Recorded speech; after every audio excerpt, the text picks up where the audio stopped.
patuloy pa rin po na malakas ang pagdaloy ng hanging amihan dito po sa malaking bahagi ng Luzon, gaya ng inyong nakikita, habang ang shear line naman o yung linya kung saan nagtatagpo ang malamig na amihan at mainit na easterlies ay nag-i-extend po ngayon hanggang dyan sa may Bicol region.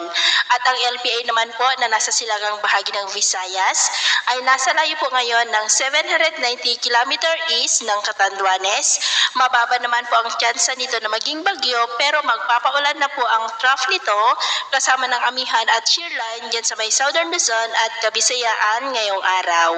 At sa atin pong long range forecast ay wala naman pong bagyo na nakikita na tatawid dito sa ating bansa for the next 5 to 7 days. Ngunit nananatili rin na may banta ng bagyo na posibleng tatawid sa ating bansa sa unang linggo o kaya sa kalagitnaan ng Nobyembre.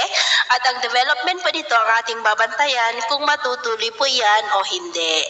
At sa lagay po ng ating panahon ngayong madaling araw ay may mga isolated rain sa ilang bahagi ng Quezon, Bicol Region, ilang bahagi ng Mimaropa, Aklan, Capiz, ilang bahagi ng Negros, Cebu, Bohol, ilang bahagi ng Leyte, Samar Provinces at Dinagat Island. At mamaya ay sisikat po ang araw sa malaking bahagi ng ating bansa, lalo na po dito sa Luzon at Mindanao. Pero dahil po sa shear line at trough ng LPA ay maulap na kalangitan na may mga pulong pagulan, pagkulog at pagkidlat sa ilang bahagi po ng Southern Luzon at Kabisayaan.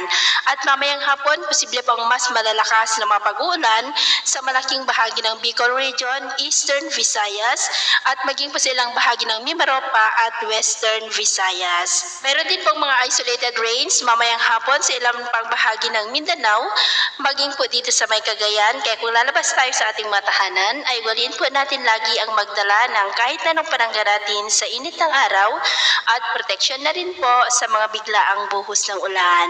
At sa atin naman pong mga baybayin dahil po sa shear line at saka po yung trough ng LPA at ng amihan ay may kataasan pang mga alon dyan po sa seaboard ng Aurora, Quezon, hanggang dyan po sa may Catanduanes na ang mga alon po ay posibleng aabot hanggang po sa 2 to 2.5 meters height. Kaya iwasan po muna natin ang papalaot, lalo na po dyan sa mga may kulay pula para mas makaiwas